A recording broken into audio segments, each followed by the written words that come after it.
Alright, next principle. I choose to have core confidence and not fake confidence. I choose to have real core confidence and not fake self-confidence. And what do I mean by that? What I mean by this is that on your way to having high self-esteem, you're going to be tempted to have a lot of shortcuts. And you're going to be tricked into having all these little tricks into having high self-esteem and into really liking who you are.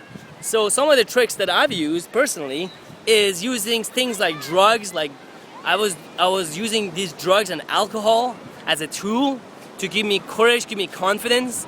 I was addicted to shopping. Every single time I would go out, I would need to have like a brand new shoes and like a new shirt or something amazing that really felt good.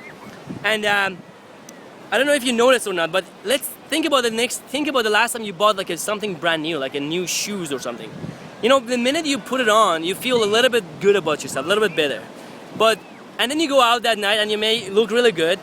But it's funny because that same shoe won't make you the same way the next week or the week after. And it's gradually, this good feeling goes down until you have to pay more again, until you get the next boost of confidence. So this is what's called fake confidence. And let me tell you, I followed this path for a long time. And I got to a place where I had, I felt like I have the ultimate confidence. I mean, I could walk up to a group of women, I could just talk to them, I was funny, I could meet people, I could get people's phone number, I could go on dates, all that, but it was all fake. Why? Because it was all dependent on all this crap. And once they really get to know who I am, which eventually happens, whether it's the first date, second date, first month, whatever, eventually the truth comes out. And the real person would come out. I would either break up with them or sabotage the relationship or something would happen. So that's just ends up in loneliness, misery, and just unfulfillment. So that's the fake view of self-esteem. Now the true self-esteem is, I'm not saying not to take care of yourself. I'm not saying don't buy new clothing. I mean, I really believe in like really looking good. And actually, if you want to have a nice looking partner, you want to actually be presentable towards your partners, because you're only going to attract a compatible partner to who you are. So I'm all about taking care of your body, but what I'm saying is that don't rely on that as the primary thing. The primary thing is who you are. It is that if I wake up with like crappy hair, if I'm just, like I don't have anything to show up for, and if I'm just who I am being at this moment, I'm okay with who I am. That's what matters.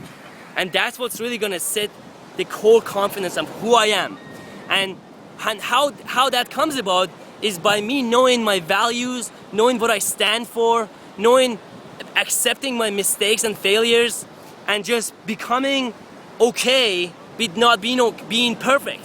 And that's huge. It's to get to a point to be like, listen, okay, I'm just not perfect. Okay, I screw up.